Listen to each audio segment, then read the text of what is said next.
In a quiet little town, there was a high school that seemed like any other. The classrooms buzzed with chatter, the hallways echoed with laughter, and students hurried to their next classes. But for one teenager, life at this school wasn't as ordinary as it appeared.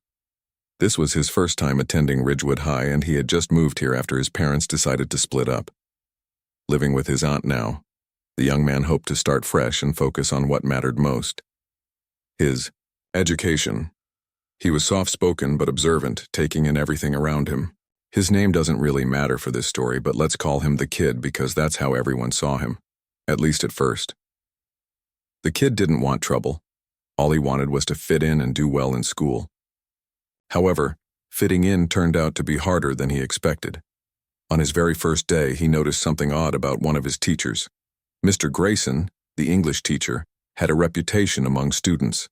Some said he was strict but fair, while others whispered that he treated certain students differently based on where they came from or the color of their skin. At first, the Kid tried not to pay too much attention to those rumors. After all, maybe people were exaggerating. But then, things started happening in class that made him wonder if the whispers held some truth. One afternoon, during a lesson about famous writers, the topic turned to James Baldwin. The Kid loved Baldwin's work. It spoke to him in ways no other books ever had. When the teacher asked if anyone wanted to share their thoughts, the Kid raised his hand. He figured sharing his perspective might help break the ice with his classmates. When it was his turn to speak, the Kid explained how Baldwin's words resonated deeply with him. He talked about how the author captured struggles and emotions that felt so real, almost like they were written just for him. For a moment, the classroom grew quiet, and the Kid thought maybe he'd finally found a way to connect with his peers. But instead of acknowledging his insight, Mr. Grayson leaned back in his chair and smirked. "Oh, so you're an expert on literature now?" the teacher said, his tone dripping with sarcasm. "Let's see if you can even spell Baldwin correctly." The room froze. Every pair of eyes landed on the Kid, who suddenly felt like he was standing in front of a spotlight he never asked for. His cheeks burned and his heart raced, but he refused to let the comment shake him. Instead, he calmly replied, "Yes, sir, I can spell it, and I've read his work too." Mr. Grayson raised an eyebrow, clearly surprised by the response, but quickly brushed it off and moved on to another student. The rest of the class followed suit, pretending nothing unusual had happened. But the Kid couldn't forget it. That moment stuck with him, replaying in his mind long after the bell rang and the day ended. As weeks went by, the Kid began to notice a pattern. It wasn't just that one sarcastic remark. It was a series of small jabs that added up.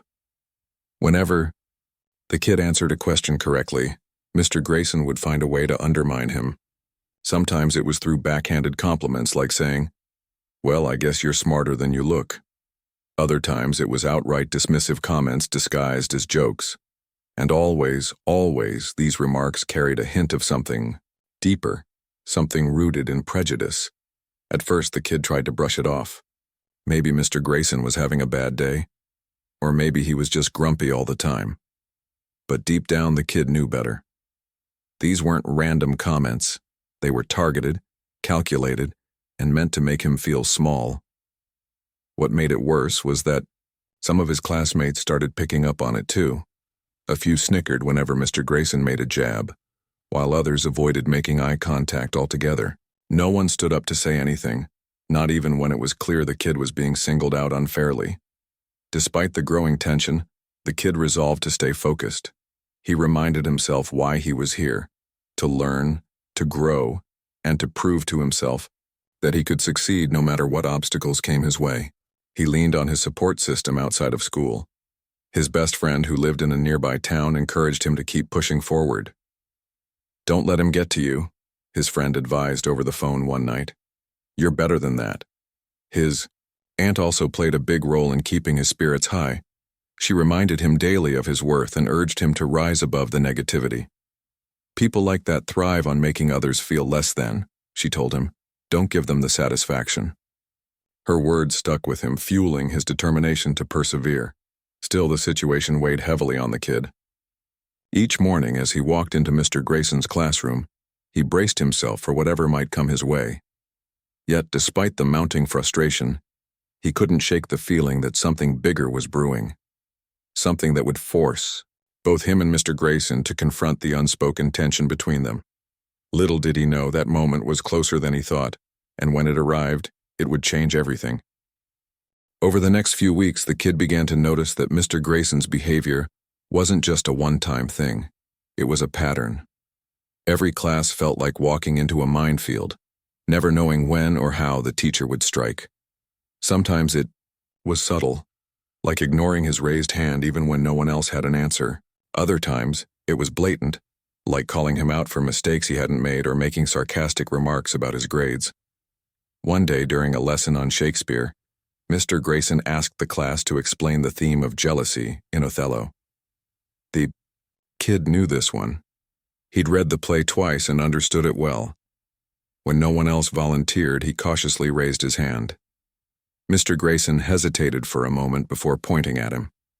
"All right, let's hear your take," the teacher said, his tone laced with skepticism.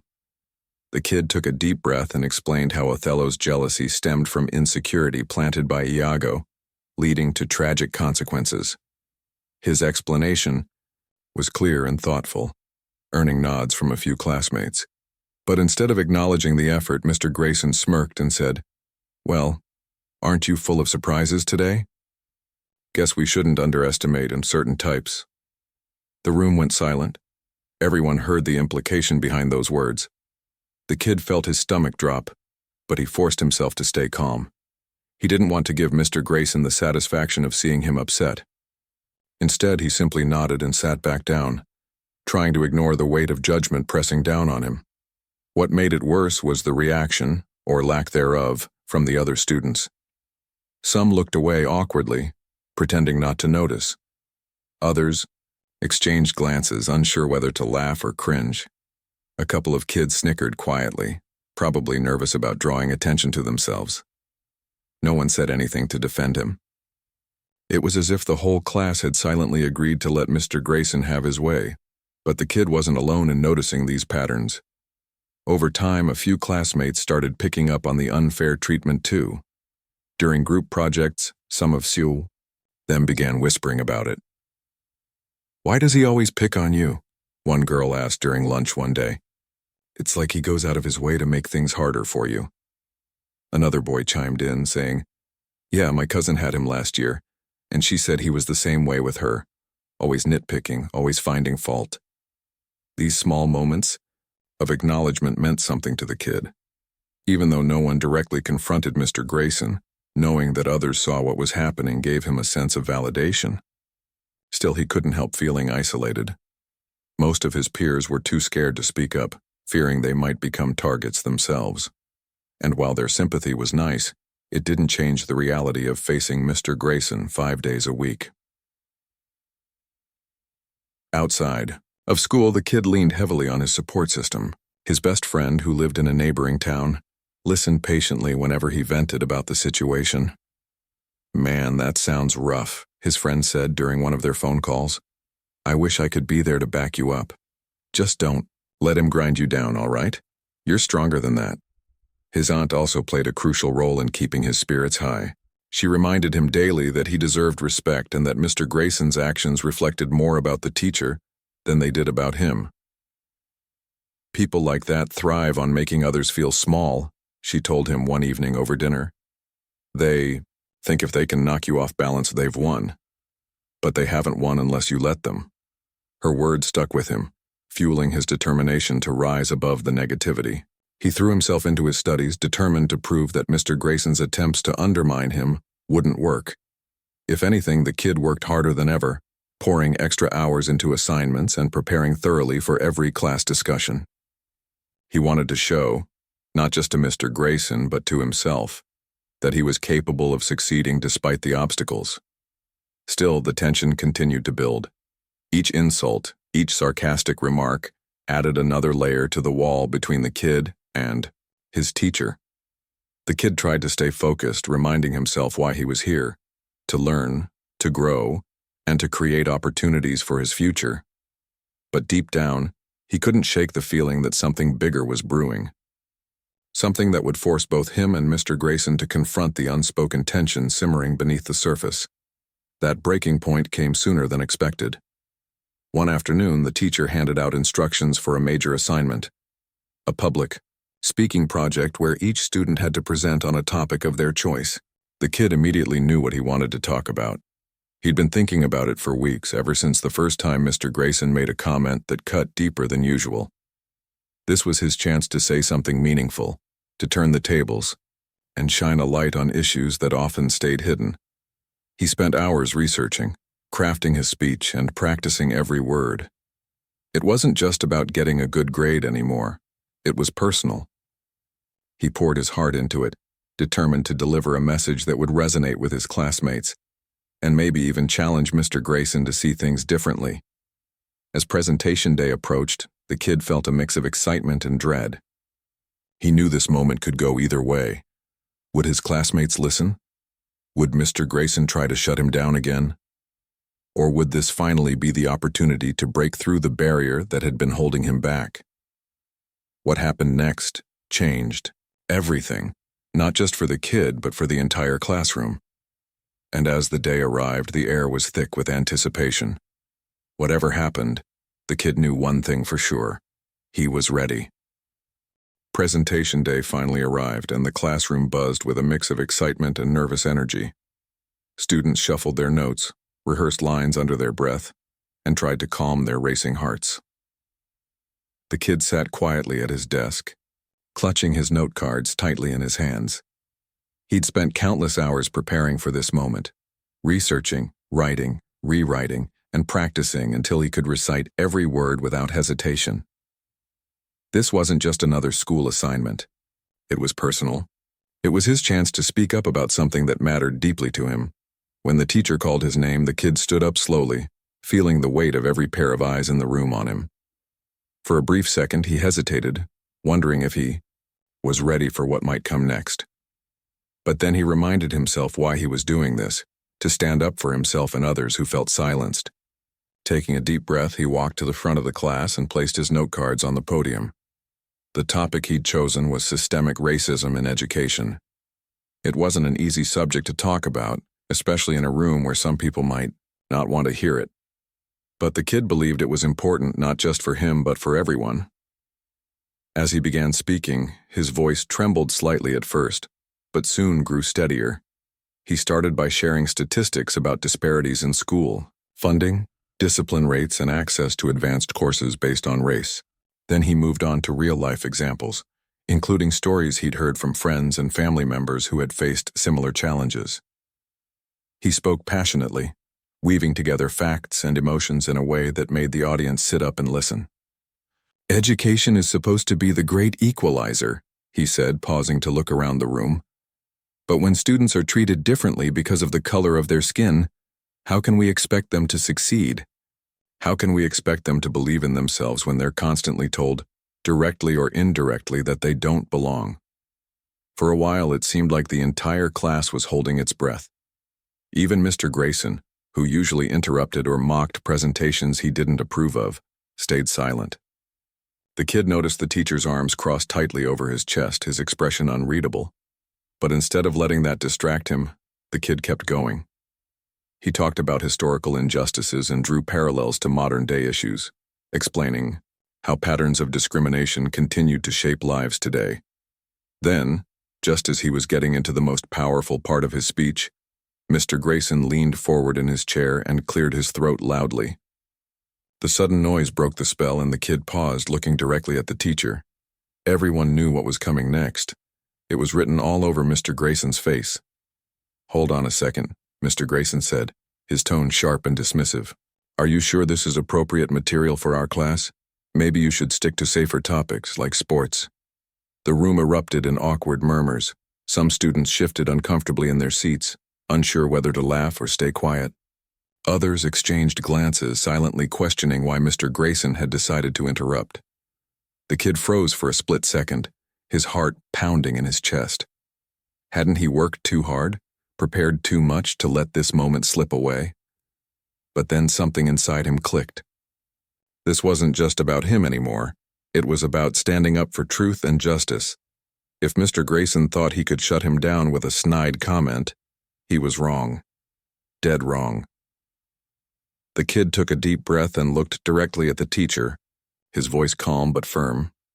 "Actually, sir," he said, meeting Mr. Grayson's gaze without flinching, "I think this is exactly the kind of conversation we need to have. If we avoid talking about uncomfortable truths, nothing will ever change." The room fell silent again, but this time, it was different. There was no shuffling of papers, no nervous giggles. Every single person in the class was watching intently, waiting to see what would happen next. Mr. Grayson's face turned red, and for a moment it looked like he might argue back. But the kid didn't give him the chance. Instead, he launched back into his speech with renewed determination, his words flowing even more powerfully than before. He talked about resilience, about finding strength in adversity, and about the importance of using your voice to make a difference. His tone was steady, his delivery confident, and his message impossible to ignore. By the time he reached the final sentence, the entire room was hanging onto every word. When he finished, there was a beat of silence, and then the class erupted into applause. Not just polite clapping either. People were actually cheering, some even standing up to show their support. The kid scanned the room, stunned by the reaction. He hadn't expected this. Sure, he hoped someone would listen, maybe even agree with him. But this level of encouragement, it blew him away. Even some of the students who had previously been indifferent, or worse, complicit in Mr. Grayson's behavior, joined in. One girl in the front row gave him a thumbs up, her smile wide and genuine. A boy in the back row nodded, approvingly whispering, "That was awesome."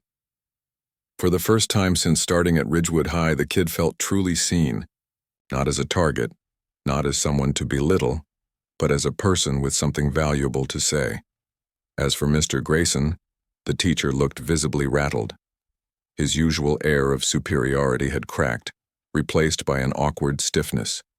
He glanced around the room, clearly unsettled by the overwhelming support the kid was receiving. For once, he didn't have a cutting remark or a condescending smirk. All he could do was sit there, gripping the edge of his desk, as the applause continued.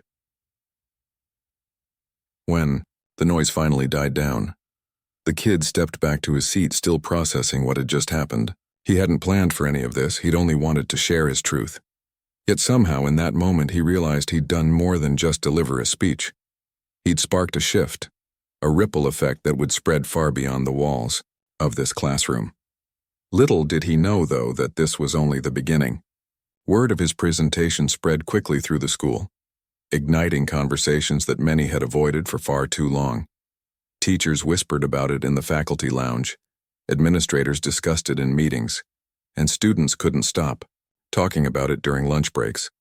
What started as one teenager's brave decision to speak up was about to become something much bigger, a catalyst for change that would leave a lasting impact on everyone involved. The applause in the classroom didn't just fade, it lingered, buzzing through the air like electricity. The kid returned to his seat, still feeling the weight of what had just happened. His classmates were whispering excitedly now, some leaning over to congratulate him quietly, while others simply stared at him with newfound respect. It was clear that something had shifted, not just in how they saw him, but in how they viewed the issues he'd spoken about. Meanwhile, Mr. Grayson sat stiffly at his desk, avoiding eye contact with anyone. His face was flushed, and his hands gripped the edges of his chair as if trying to steady himself. For once, the teacher seemed unsure of what to do next.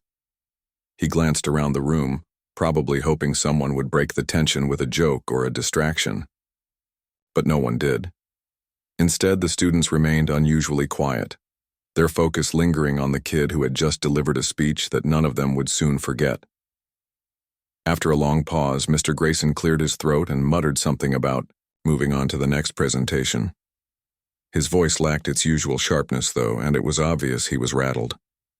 The kid watched him carefully, wondering if the teacher realized the impact of his earlier comment, or if he even cared. Either way, it didn't matter anymore. What mattered was that the moment had passed and the kid had come out stronger. Word of the speech spread quickly throughout the school. By lunchtime, it felt like everyone was talking about it. Some students approached the kid directly, telling him how inspired they were by his courage. "I didn't know you had it in you," one classmate admitted, half joking but clearly impressed. Others nodded in agreement, saying things like, "That took guts," or "You really shut him down." Even kids who rarely paid attention to anything outside their own circles seemed intrigued, asking questions about the topic and sharing their own thoughts. Teachers began noticing too. During gym class later that day, the coach pulled the kid aside for a quick chat. "Heard you gave quite the performance in English today," he said, clapping him on the shoulder. "Good job standing up for yourself. We need more people willing to speak the truth around here." But the real turning point came when another teacher, Mrs. Carter, the history instructor, stopped him in the hallway after school. She was known for being kind but firm, always encouraging her students to think critically about the world. "I heard about your presentation," she said, her tone serious yet warm. "It's brave of you to tackle such an important issue, especially in front of someone like Mr. Grayson. Have you thought about expanding on this? Maybe writing an article for the school paper or presenting it at assembly?" The suggestion caught the kid off guard. Writing an article, speaking at assembly, those ideas sounded daunting, but also exciting. He'd never imagined his words could reach so far beyond the confines of a single classroom. Still, he promised Mrs. Carter he'd think about it. That night, lying in bed, the kid replayed the day's events over and over in his mind. He couldn't believe how much had changed in just a few hours. Earlier that morning he'd been nervous, even dreading facing Mr. Grayson again. Now he felt a strange mix of pride and disbelief.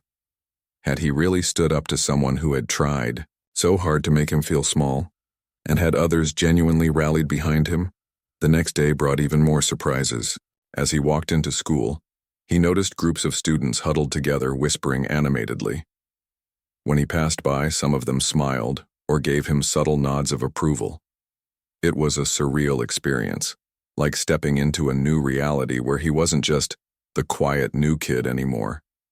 He was someone who had dared to challenge the status quo, and people were taking notice.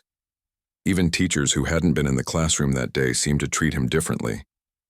They greeted him warmly, asked how he was doing, and offered words of encouragement. One of them, a science teacher named Mr. Patel, even stopped him after class to say, "If you ever need support or advice, don't hesitate to come talk to me. What you did yesterday was powerful, and I want you to know you're not alone." Despite all the positive attention, the kid couldn't shake the feeling that the story wasn't over yet.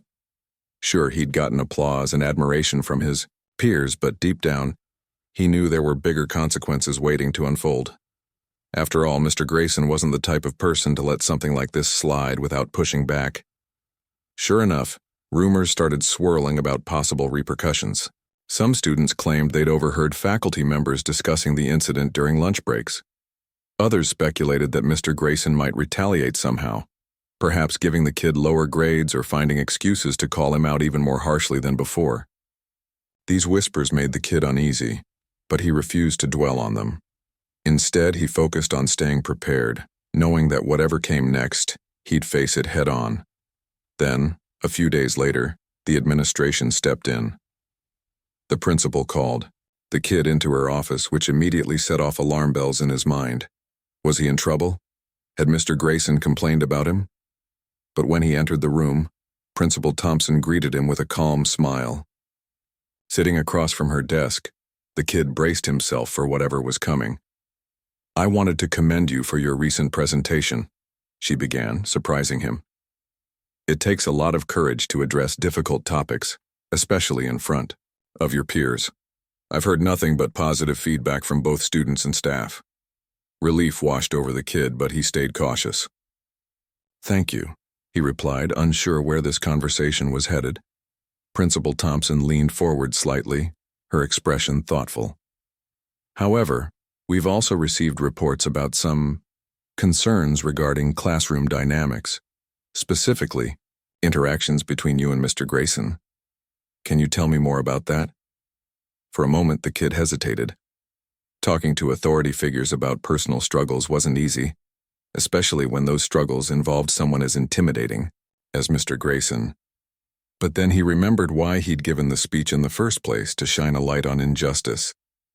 So he took a deep breath and told her everything: the sarcastic remarks, the dismissive comments, the constant attempts to undermine him. He didn't exaggerate or embellish.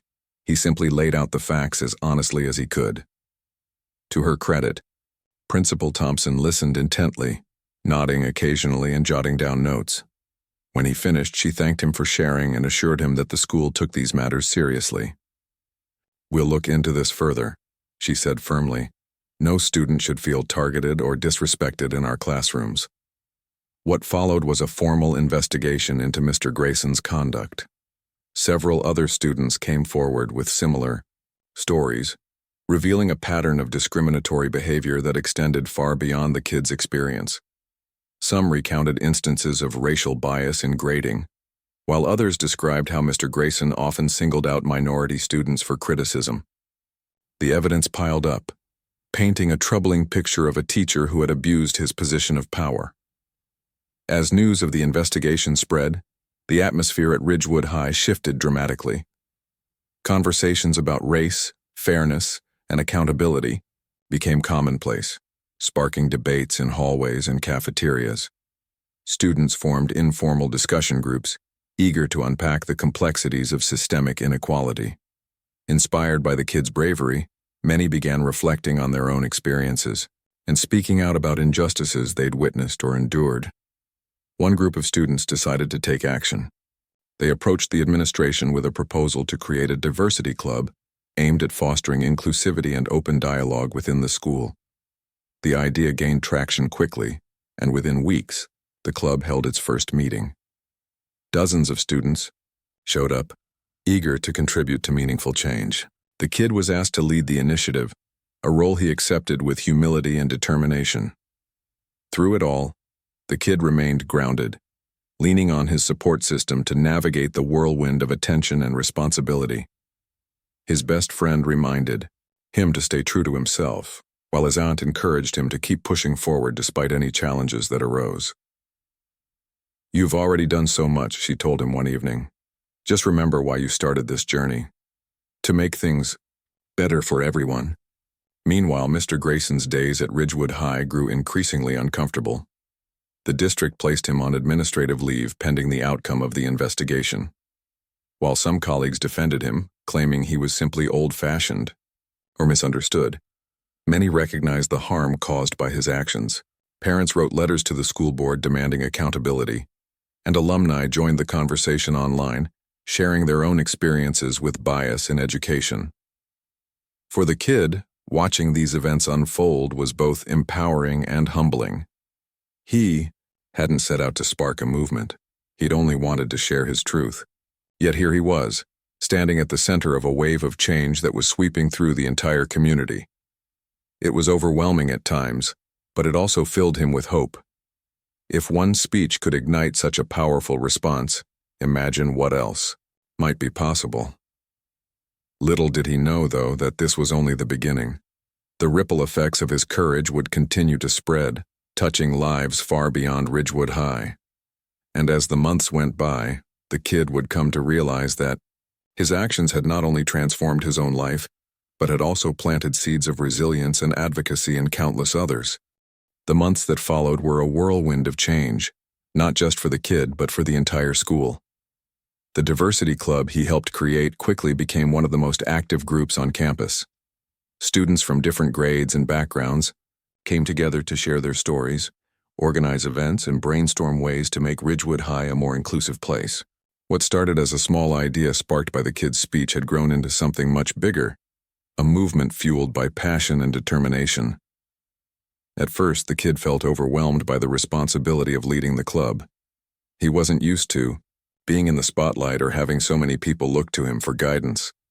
But with encouragement from his aunt, his best friend, and even some teachers, he found his footing.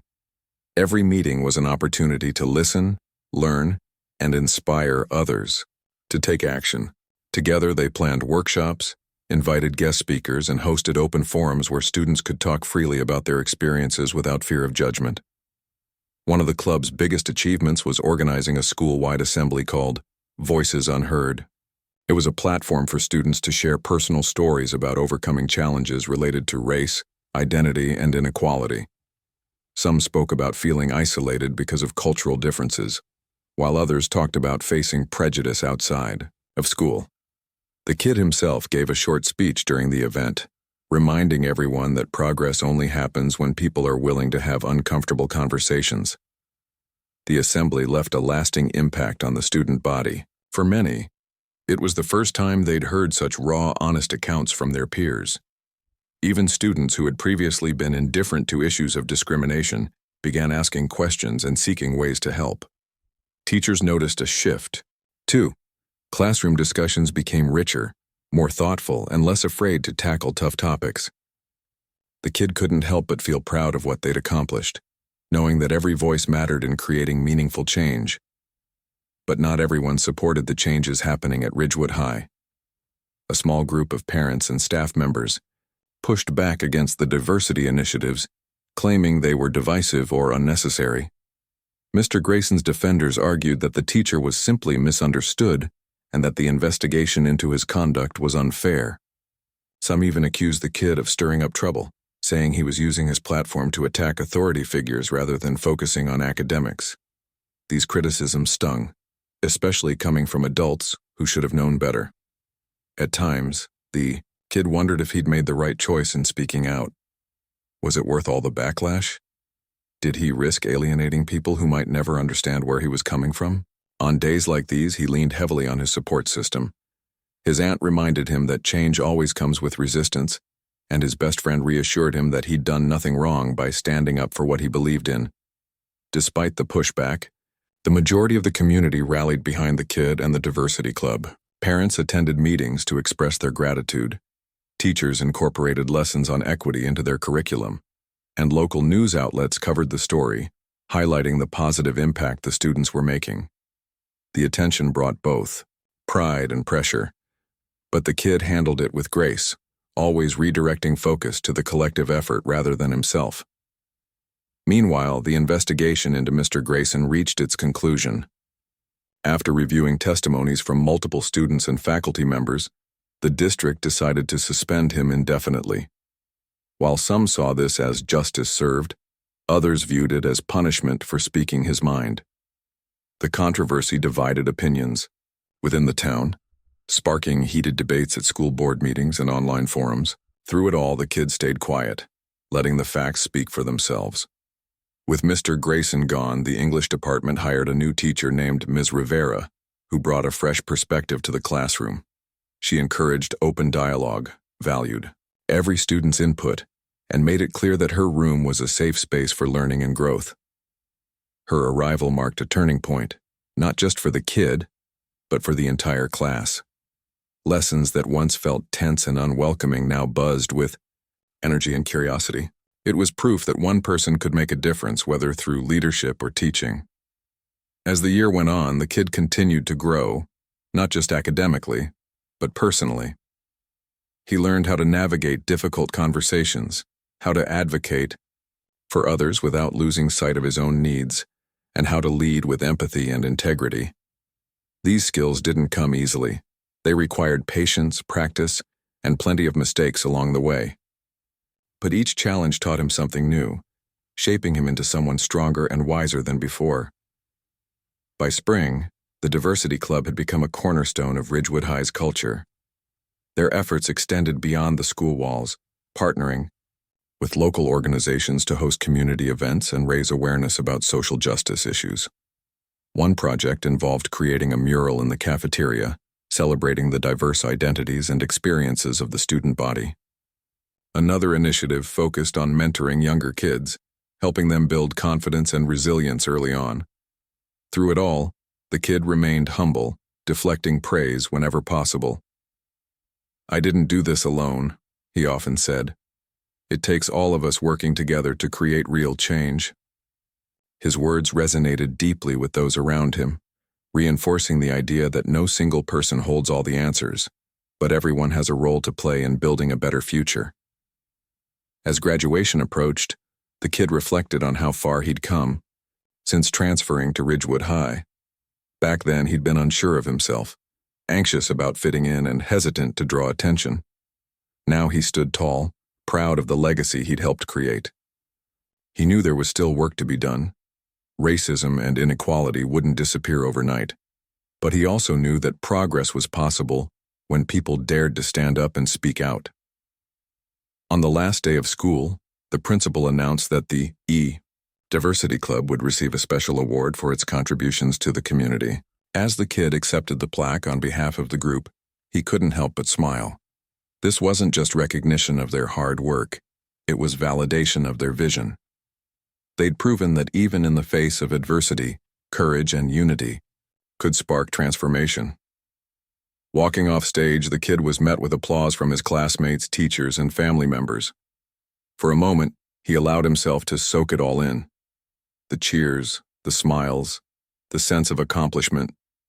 Then, as the ceremony ended and students spilled out onto the lawn, he turned to his best friend and said, "You know, I think we're just getting started." His friend grinned. "Yeah, man, just wait until next year."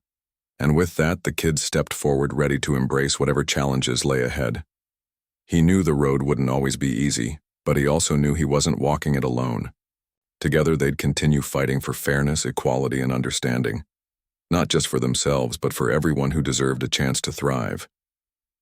Graduation day arrived, and the air was thick with excitement. Students buzzed around in their caps and gowns, parents snapped photos, and teachers exchanged proud smiles as they watched another class prepare to step into the world.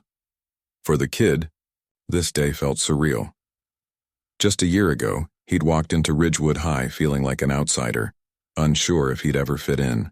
Now, here he was standing on stage at the annual award ceremony, accepting the Student Leadership Award, a recognition that seemed unimaginable back then. As his name was called, the kid took a deep breath and walked up to receive the trophy. The applause from the crowd was overwhelming, louder than he'd expected. He scanned the audience briefly, spotting his aunt clapping enthusiastically, her eyes shining with pride. His best friend gave him 2 thumbs up from the bleachers, grinning, ear to ear. Even some of his former classmates who had once ignored or teased him were now cheering along.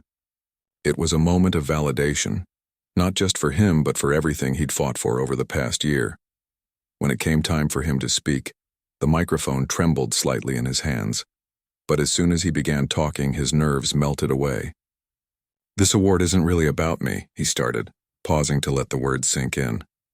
"It's about all of us, the students, teachers, and families who refused to stay silent when things weren't right. Change doesn't happen because it's easy. It happens because someone decides to stand up and say, 'Enough is enough.'" Went on to reflect on the journey that brought him here, the struggles, the triumphs, and the lessons learned along the way. He talked about how hard it had been to face hostility from Mr. Grayson and others who didn't understand where he was coming from. He admitted that there were moments when he doubted himself, wondering if speaking out would make any difference at all. But he also shared how much it meant to have people believe in him, even when he struggled to believe in himself. "I've learned that courage isn't about never being afraid," he continued, his voice steady and clear. "It's about doing what needs to be done, even when you're scared. And I've learned that no one succeeds alone. Every step I took was supported by my family, my friends, and so many amazing people who stood beside me." The crowd erupted in applause again, but this time it wasn't just for him. It was for everyone who had played a part in creating change. Teachers nodded approvingly, parents wiped tears from their eyes, and students exchanged knowing glances. The kid stepped back from the podium, feeling lighter somehow, as though a weight he'd carried for so long had finally lifted. After the ceremony, the congratulations poured in. Strangers approached him to shake his hand, telling him how inspiring his speech had been. Alumni who remembered facing similar challenges reached out online, thanking him for reigniting important conversations about fairness and inclusion. Local newspapers featured stories about him and the Diversity Club, highlighting the impact their work had made not just within Ridgewood High, but throughout the community. But amidst all the praise, the kid stayed grounded. He knew that while this chapter of his life was ending, the fight for justice and equality was far from over. As he packed up his locker for the last time and said goodbye to his classmates, he reminded himself of something his aunt had told him. True leadership isn't about titles or trophies. It's about leaving places better than you found them and inspiring others to do the same. That summer, the kid spent his free time volunteering with local organizations focused on education reform and youth empowerment. He mentored younger students, helping them navigate the challenges of growing up in a world that often felt stacked against them. He also worked closely with Ms. Rivera, the new English teacher, to develop workshops designed to help incoming freshmen feel welcome and supported. Together, they created resources aimed at fostering open dialogue and mutual respect among students from different backgrounds. By fall, the kid was ready to move on to college, eager to explore new opportunities and continue advocating for change. On his first day of orientation, he introduced himself to his dormmates not just as a student, but as someone passionate about making a difference. He quickly became involved in campus activism groups, using the skills he'd developed at Ridgewood High to tackle issues ranging from affordable housing to voter registration drives. Back at Ridgewood High, the Diversity Club thrived under new leadership. Inspired by the kid's example, students carried forward the legacy he'd helped build, organizing events and initiatives that kept the conversation alive. They expanded the mural project, added more workshops, and even launched a podcast where students could share their stories and perspectives.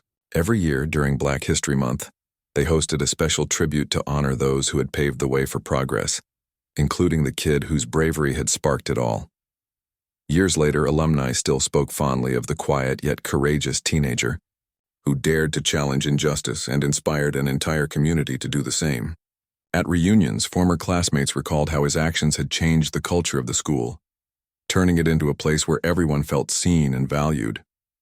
Some credited him with helping them find their own voices, while others simply thanked him for reminding them of the power of resilience and unity. For the kid, life after high school was full of challenges and victories, setbacks and growth. He graduated from college with honors, pursued a career in education policy, and eventually returned to Ridgewood High, not as a student, but as a guest speaker invited to address a new generation of graduates. Standing on stage once again, he couldn't help but smile as he looked out at the sea of young faces, each one brimming with potential. "You may not realize it now," he told them, "but you have the ability to shape the future. Don't wait for someone else to fix what's broken. Be the person who steps up, speaks out, and refuses to settle for less than what's fair and just. Because when we stand together, we can create a world where everyone has a chance to succeed." As the auditorium filled with applause, the kid felt a deep sense of fulfillment. He hadn't set out to be a hero. He'd simply wanted to make things better. And in doing so, he'd proven that one voice, one action, could ripple outward and touch countless lives. The road ahead wouldn't always be smooth, but he knew that as long as people kept standing up for what was right, real change was possible. And so, the story of the kid who stood up to a racist teacher became more than just a memory. It became a lesson, a legacy, and a reminder that courage can spark revolutions, no matter how small they begin.